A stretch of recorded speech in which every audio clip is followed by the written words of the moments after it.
Benvenuti amici di Matto Scacco, ben ritrovati, eccoci subito pronti per vedere una nuova partita. Oggi siamo in Russia, precisamente a Mosca, e durante il Moscow Open nella sezione B vediamo di fronte due ragazze, Anastasia Bodnaruk, maestra internazionale con ben 2440, e la sua avversaria una giovane maestra fide di nome Katerina Nasirova.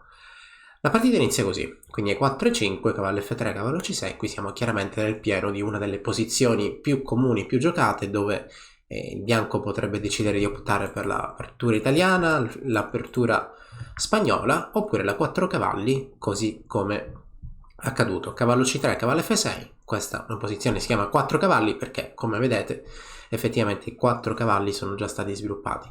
Bianco continua con alfiere B5, che comunque è una di quelle mosse che già nell'immediato vogliono fare qualcosa. Alfiere B5 vuole fare e vorrebbe eliminare il cavallo da C6 per poi rifarsi sul pedone in E5 che non sarà difeso.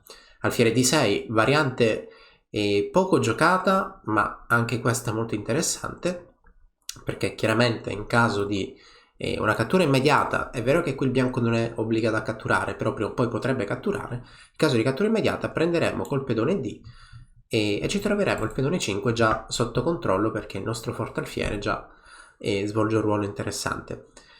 A questo punto D3, la mossa della partita, A6 attacco l'alfiere che si sposta, torna indietro, quindi B5 continua ad attaccarlo, e dopo cavallo A5 si può intuire che l'intenzione del nero è eliminare l'alfiere bianco dalla scacchiera, quindi in questo modo sicuramente il nero riesce a eliminare l'alfiere bianco dalla scacchiera, ma il bianco gioca seguendo un po' i principi del gioco degli scacchi, quindi cosa dobbiamo fare in apertura? Conquistare il centro, sviluppare i pezzi, e cosa importante, quando il nostro avversario è in ritardo di sviluppo, e il ritardo di sviluppo si crea nel momento in cui muoverà tanti pedoni o muoverà tanti pezzi, cioè tante volte lo stesso pezzo, non ci resterà altro che aprire il centro. E quindi qua di 4 la morsa da parte di Anastasia, che col bianco vuole immediatamente aprire il centro, sta creando una minaccia, perché la minaccia è la cattura in 5, forchetta, vado in vantaggio, e chiaramente sarebbe una mossa ottima. Pedone per D4, donna per D4, il bianco è soddisfatto perché ha portato più pezzi al centro. E qualcuno potrebbe dire, beh, adesso il nero non può arroccare perché subirà la spinta in E5, arrocca la mossa della partita, ma in realtà E5, che sembra guadagnare effettivamente un pezzo in modo anche molto rapido, in realtà perderà, perché il nero ha questa controrisposta, quindi il cavallo in C6 attacca la donna, attacca il pedone, e qualora la donna continui a spostarsi mantenendo la difesa del pedone 5, che è quel pedone che crea la forchetta, e a nero non resterà altro che semplificare tutto, perché alla fine questa posizione è abbastanza comoda al nero, perché dopo torre 8 diciamo che sfrutta immediatamente la posizione esposta del re del bianco.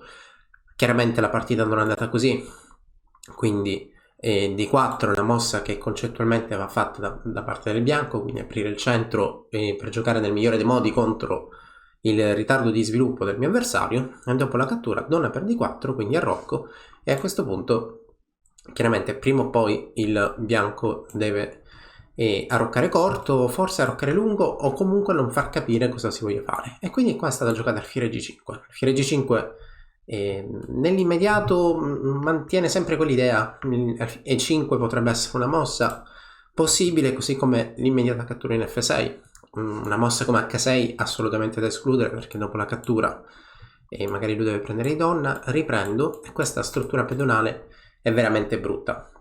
Diciamo che qui il bianco avrebbe una mossa facile come quella di portare un cavallo al centro. Il cavallo al centro ovviamente sta bene, ovviamente guadagna tempi contro il pedone F6, che chiaramente è un pedone debole, e cosa importante, la struttura pedonale del bianco è molto più solida rispetto a quella dell'avversario, e quindi dopo alfiere G5 non resta altro che tornare indietro per evitare possibili fastidi, sfruttando l'inchiodatura del cavallo F6. L'alfiere in G5 comunque attacca F6, dietro il quale c'è la donna, quindi mosse del genere sono sempre da mantenere sotto controllo. Alfiere 7, e a questo punto il bianco decide comunque di fare 5. La scelta del bianco è molto strana, perché effettivamente ha un vantaggio di sviluppo, però sta ancora mantenendo il re al centro, quindi potrebbe darsi che ci sia qualcosa di controproducente. Eppure tutte le mosse che sta facendo, finché sono mosse e finché saranno mosse che creeranno delle minacce, e chiaramente aiuteranno la strategia del bianco nel migliore dei modi, perché 5 sta guadagnando un tempo contro il cavallo, e questo cavallo non è che abbia poi chissà quante case dove andare, e quindi in partita il nero ha deciso di eliminare qualche pezzo dalla scacchiera. Cavallo per b3, attacco la donna, quindi pedone per b3 e dunque cavallo e8.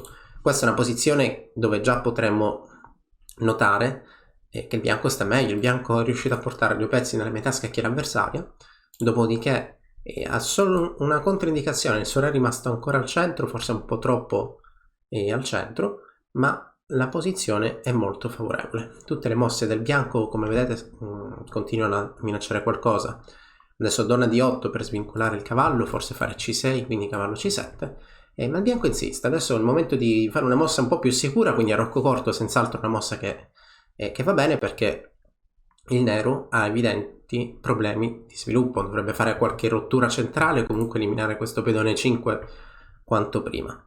Se intendi migliorare la comprensione del tuo gioco, allora vienici a trovare all'interno dell'Accademia di Matto Scacco. Alfiere b7 la mossa della partita, dunque c4 per rafforzare il suo cavallo al centro, una cattura, quindi una semplificazione da escludere, perché con questi 2 pedoni nella metà scacchiera avversaria da bianco non posso che essere soddisfatto.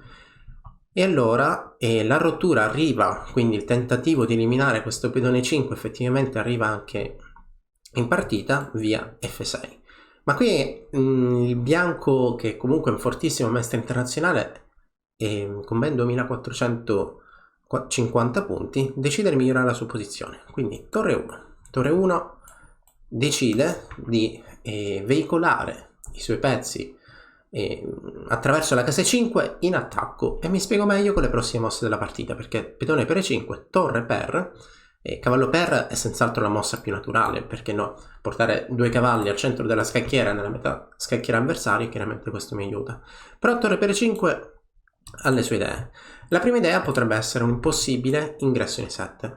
La seconda idea è che questa torre ha facilità nell'andare sul lato di re, quindi torre g5 potrebbe essere una coordinazione per minacciare qualche tema di matto, così come torre h5 seguita magari da donna d3, donna e4, forse cavallo g5, quindi questo pedone h7 potrebbe soffrire un po' l'attacco.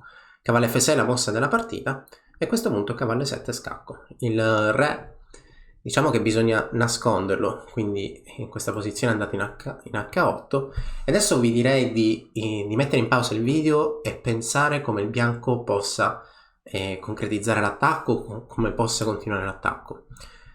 Ok, non so se avete messo in pausa il video, per adesso la mossa più forte, che poi anche quella giocata, è questa qui, cavallo H4. Cavallo H4 è una mossa molto furba perché sta minacciando matto, e il matto che vuole minacciare è cercare, e credo che questo matto poi, va bene, il nome del bianco è Anastasia, credo che questo matto si chiami proprio matto di Anastasia, coordinando un cavallo che limita il re avversario verso l'angolo, il lato della scacchiera, e dopodiché sostenuto da un pezzo pesante che potremmo attaccarlo sulla colonna.